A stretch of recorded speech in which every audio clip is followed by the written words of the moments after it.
Welcome back. I don't think it's quite a surprise to say that Chelsea has been very dreadful recently. They've now gone through a run of 5 games with defeats and without any goals scored. I think it's like the longest streak they've had without a win and 0 goals scored. So also they've gone with 1 win in 8 competitions, and that win was against a Portugal team FA Cup. So it's fair to say that Chelsea has not been playing up to their standards, has been a very bad team in the last weeks, and by no surprise whatsoever, Rosenior just got sacked yesterday. I'm going to talk about it, and obviously, I feel like his whole time at Chelsea has been a very big miss, a very big disappointment. He came in to replace Smardeska, who I thought was doing a good job until then. Came in from Strasbourg. I don't think his job was easy at all, to be fair, but he's not done anything good at Chelsea. I don't think we've seen any development from both him as a manager and both at Chelsea as a team. So far, maybe 3-4 months he's been there at Chelsea. Obviously, we had all the quotes in interviews, like the Asian man and whatsoever. It kind of seemed like he'll be maybe a good manager, I don't know. But in the 4 months he's been here, I feel like he's kind of proved that, it's not nothing he's a good manager, that his time here at Chelsea has proven to be a very big mistake by both Chelsea board and him. Honestly, I kind of felt like a cop-out hire by Chelsea at that point.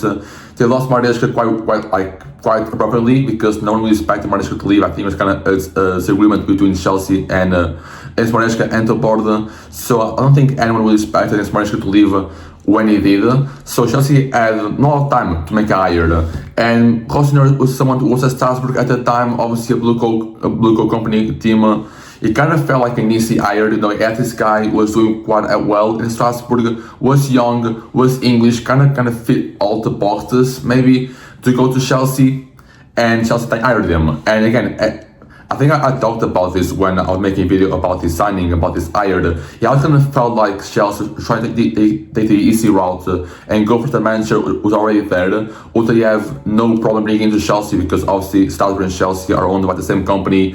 They have no problem bringing him to the club whatsoever. And again, it kind of felt like a bad hire at that point. And right now, looking back, it does really feel like a bad hire from Chelsea. First of all, I don't think he had enough experience to get Chelsea's job. This is a job that is from a team who wants to win games, who wants to win trophies, who has so expectations, who wants to get top of football in the Premier League, which is not an easy task for any manager in the world to do, especially the team that Chelsea has. And it's gone to Chelsea with the experience of me in Strasbourg maybe 2 years and managing goal maybe a season. That is very weak experience, I would say, to go to a job like Chelsea. And looking back at the jobs that maybe other managers had when they were at Chelsea, you look at Thomas Tuchel, you look at Pochettino as well. Those managers had way more experience. Even Mardeska had less experience, but he did manage in English league before for a long period of time and did a good job there. So I'll say probably had even more better experience than what Rosenior did when he first joined Chelsea. And also, I don't think that it's done enough to justify the move to Chelsea. I know he did a good job at Strasbourg. I don't think he did a well enough. I'll say this, I don't think he did a good job enough to go to Chelsea, right? I don't know where he went to Strasbourg until I think maybe got 5th, 4th, maybe, something like that. But I still don't think it was enough to justify a move to Chelsea. I don't think his performances were that good to justify that move. And also the fact that this Strasbourg team is very different to what they have at Chelsea. The formation that he played at Strasbourg, which was a 5-at-the-back system, obviously we know that with Rosenior and the whole thing with 5-at-the-back systems in the Premier League, it came to Chelsea. That team kind of only has to play 4-2-1. You don't really have any option whatsoever to play another system with this Chelsea team because it's kind of very made for this exact formation. So kind of had to adapt and kind of bring a whole new formation to his experience, try to go with that. I feel like every single thing about experience, about from Strasbourg, about the difference of these teams, it kind of led them to failing at Chelsea. Also, what you expect from young managers like Rosenior is to come to a team and try to implement his own playing style. Like Rosenior, even as bad as he was at United, even as bad as Scott, stuck with a playing style and kind of see the philosophy behind Rosenior in United. He had the formation, it's a very clear formation as well. Then Rosenior came to Chelsea. I really felt like he was doing enough on his own. He didn't really implement his playing style, his philosophy. He kind of stuck with the same information that Mardeska had at Chelsea, which, to be fair, I don't blame him for, because that team is very much built towards that formation, to have a number 10 Nicole Palmer, or then have a double pivot in Jens and Caicedo. His depth as well wasn't really enough to make him go with a midfield three players. He can have a lot of wingers to play with. You only have one striker. You don't really have a lot of center backs capable enough of playing to the back. So I'm not blaming him for not going a different route.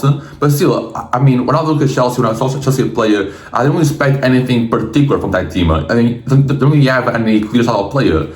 And obviously, I felt like the game against City, 2 weeks ago, I think, was a very good example of why I feel that for Chelsea, because they were the team, obviously, this is a team that wants to win games, wants to win trophies, as wanted to go a cup last summer, so that probably should certify their quality in their team. And we saw that going against City, which, to be fair, is a better team than Chelsea is, was probably on a way better form than what Chelsea was at the moment. But still, it kind of bothered me to see Chelsea go in that game and defend for the entirety of the game. They made no good way to take moves whatsoever. They kind of just defended all game, tried to go to counter-attack because they have some fast wingers here and there. And to watch that game and watch like a team like Chelsea trying to match up against Manchester City, it's quite a good game. And what we saw was City attacking and Chelsea defending. And it felt like this Chelsea team, for as many good players as he has, for the age they have, you can expect them to go out there with high energy, with a clear identity of playing style, and didn't have that as Chelsea. And Rosenior, one of the biggest parts, my biggest criticism of Rosenior as Chelsea was the fact that he didn't really bring any clear playing style to this team. And to be fair, I'm going to be honest with Rosenior, I don't think he's the only one to blame for this happening at Chelsea. Obviously, he's as a lot of blame, but also I feel like a lot of blame should go to squad, because this squad I don't think is good enough to be where Chelsea wants to be obviously top 4, top 5. Obviously it is way too good to go on a run of 5 defeats in a row with 0 goals scored, obviously, but it's also not good enough to maybe get top 4 Premier League football in all of the seasons that we've seen. I mean, looking at the wingers, for example, the group of wingers is horrible, especially when it's still going south, which right now he is. Look at Garnacho, look at Pedro Neto, look at Gittins. No one of that group seems good enough to play in a top 4 team in the Premier League, right? I don't like any of those wingers. Then look at Jens Fernandes, who is, by the way, one of the captains from this team. I mean, he's like his mind is set on Madrid. I mean, he's talking about Madrid so much. I feel like he wants to leave Chelsea and go to Madrid. And honestly, I'll be surprised if he did. And the fact that you're one of the main captains, I feel like he's either the captain or the vice captain. The fact that maybe you're captain or vice captain, I don't know. He's talking about that, about a team, not really a team, about the city, like just kind of putting out there that he wants to leave Chelsea at some point. It kind of feels very bad. And maybe even on the bench, you kind of see Enzo hasn't been the greatest this season. Then look at maybe Cole Palmer as someone who obviously has been their talisman for a long time now. And I feel like he's gone through some reform patches this season. Especially last year, they went through maybe 2 or 3 months without a single goal scored. And I feel like he's now going through again of a better run of form in which he's not playing well enough, not helping Chelsea a lot in the offensive third. I feel like he had like 1 goal in 8 games, the last 8 games in all competitions. So it feels very bad on his side. It's not playing well enough to justify being the talisman of Chelsea. Maybe it's like more of a coach's problem, where the manager is not finding the best solution for him to play the best. I mean, I've always been a defender of Cole Palmer, maybe playing more as a right winger. I feel that's where we've seen Cole Palmer play the best of his football. Now he's playing more than most number 10, because he doesn't really have a number 10 to kind of replace Cole Palmer with. And I feel like him playing number 10 always has kind of felt a little bit bad for him. Also, I feel like centre backs not good enough to be at Chelsea. Look at, I mean, obviously Levi is a good player in my opinion, but he's injured. I mean, injured throughout the entire season. Like, look at Chalobah, look at Tosin, you look at Fofana. I mean, what's his name? Chile. I don't think all 4 of those guys are good enough to be at Chelsea, or like, at least are good enough to be the main centre backs of a Chelsea team who wants to win games. So a lot of weaknesses from Chelsea come from those 2 players in defense, which I don't really like at all. Then finally, you don't even have a trustworthy goalkeeper, you know?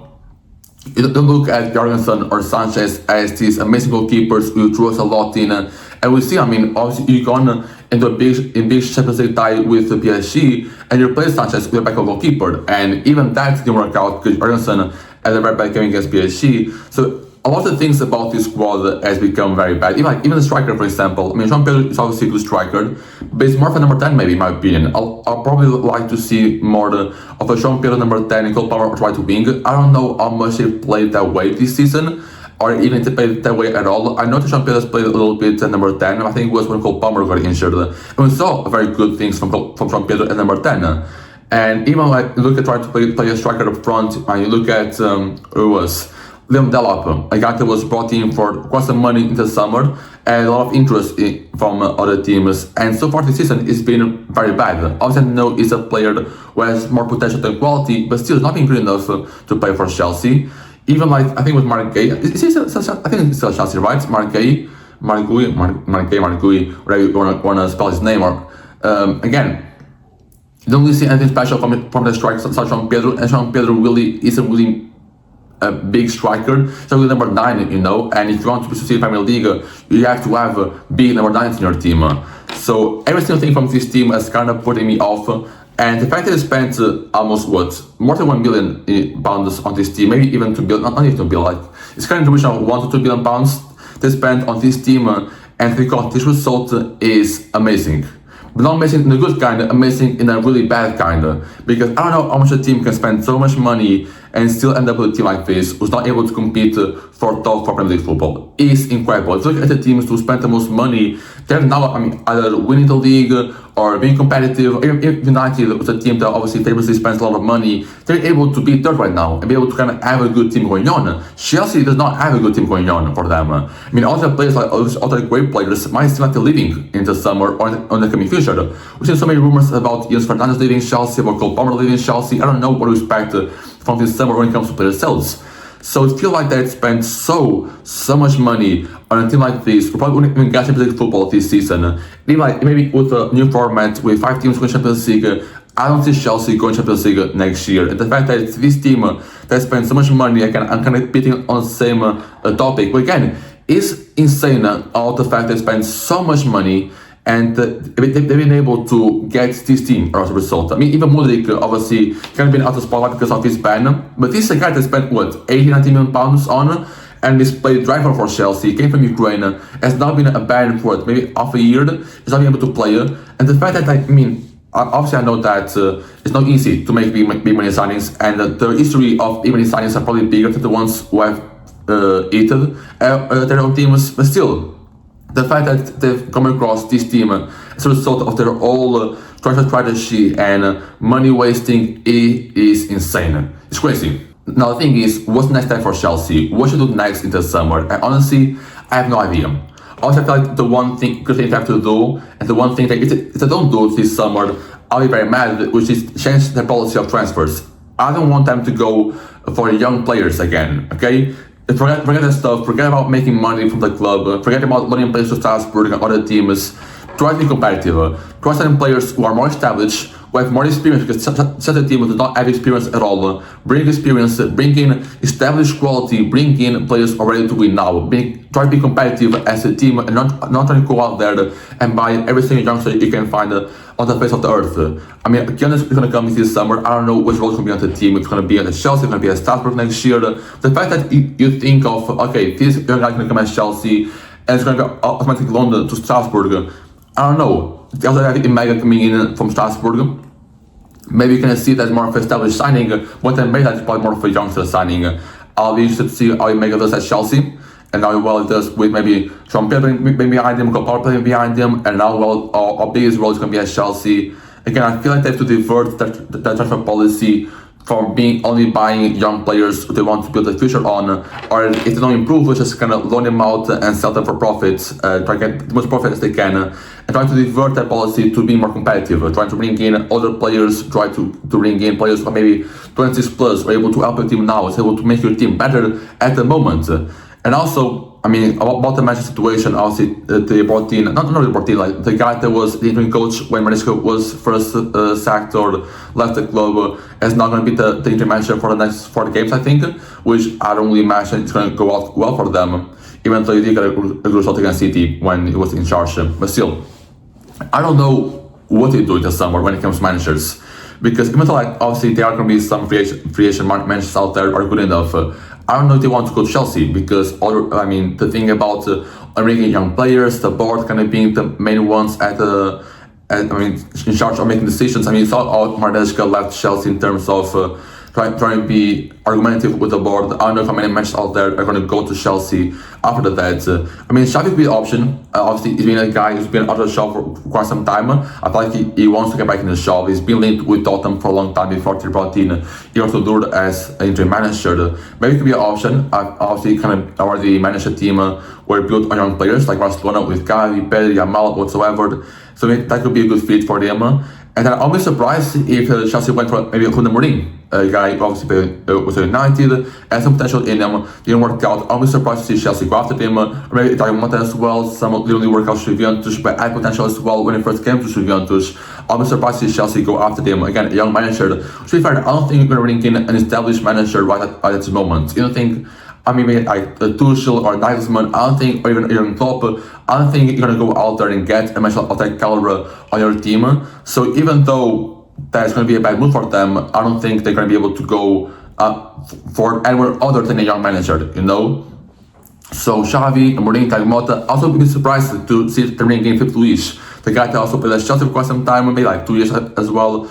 Was a big left back at Madrid, was at Flamengo, did a very good job at Flamengo to be fair, was a very good manager. But I think like he lost 2 cup finals, like maybe I read that comparison on Twitter, like he lost will be in Europe the Super Cup, like the cup between the Europa League winners and Champions League winners, and then he lost the Community Shield, and then those 2 trophies made Flamengo fired Filipe Luis, and so a lot of people say that decision was very harsh on Flamengo's side. So maybe, especially with him having experience being at Chelsea and being a young manager, obviously has success of being at Flamengo because he wanted Libertadores as well. I'm surprised to see Chelsea go after them, and it's someone I think has a clear playing style. Is someone who has a bit more character, more maturity, at least has some winning experience under his belt at Flamengo, even if he's never managed in Europe in his past. But I feel like of all these guys, obviously, you're not going to get the perfect manager because, again, as I said, I don't think you're going to get a very, very good manager of this moment. So you have to bring in more of a young manager who you can trust to improve over the coming years and still do the job right now. And I feel like of all those available, of those possible, Xavi is possibly the best one. Obviously, when you go to summer, I have a better picture of what they have available because World Cup's coming. There are going to be some decisions when it comes to coaches leaving or staying, and then like going to be a whole very wheel round of managers kind of switching teams. So when it comes like summer, we're going to have a more clear picture of what's available. But if I have to go off who is available right now and assume that they won't make any chances in this summer, I feel like Xavi is the best option, and possibly only good enough option, because I don't look at them Mourinho, I don't look at Thiago Motta, I look at Filipe Luis as managers who give me confidence to be able to go to Chelsea and do a good enough job to be there. Obviously, they can prove me wrong, I don't know, but I should only see that happening from either of those 3 managers, and Xavi is probably the best one to go for. Someone who has experience of managing a top team in Barcelona, who has expectations, won trophies with them, has managed a very young team. To be fair, Barca did have to manage a young team because like of the money, not to to a team where he has way too much money for their own good, and we're gonna look at that. I mean, obviously, we won't know who that manager will until the summer, I think, because I think they're gonna ride out with Callum until the end of the season, then find out who that manager is gonna be. I don't know. And there'll be a few teams out there who are gonna be waiting for a new job, and I mean, even in their own country, there'll be a team out there who maybe has a job position open to they can compete with Chelsea, which United. I mean, obviously, if I was a manager looking at both Chelsea and United as job options for me, I'll find it way more appealing to go to Manchester United rather than go to Chelsea, because Manchester United is a team that obviously more established, is better in terms of quality, has the money that Chelsea has probably, maybe has a bigger stadium, like it's more kind of the club of your dreams, if you want to say so, because it's more great in football. It's a team that obviously maybe it's a bit more smarter when it comes to policy and bringing in players. Obviously has a way better mindset when it comes to winning trophies and what their goals are compared to Chelsea. So I feel like it's going to be a very tough job when you have 2 big shops opening in England with Manchester United and Chelsea. A lot of managers, maybe Chelsea, are going to target United as the upper end when it comes to them. So we'll see. But again, I'm really very interested to see what next step is for Chelsea. If they actually do change their policy of transfers, if they go towards a more competitive type of players. I did see someone in Chelsea's board say that it's kind of time to make some chances when it comes to that. I don't know how true that was, if it was a true quote or not, or if the board is going to actually pay up on that and try to make that actual change. But again, it's all the thing to watch up in the next couple of weeks, in the next couple of months, for now, look at Chelsea and see if they actually get Champions League football as a whole.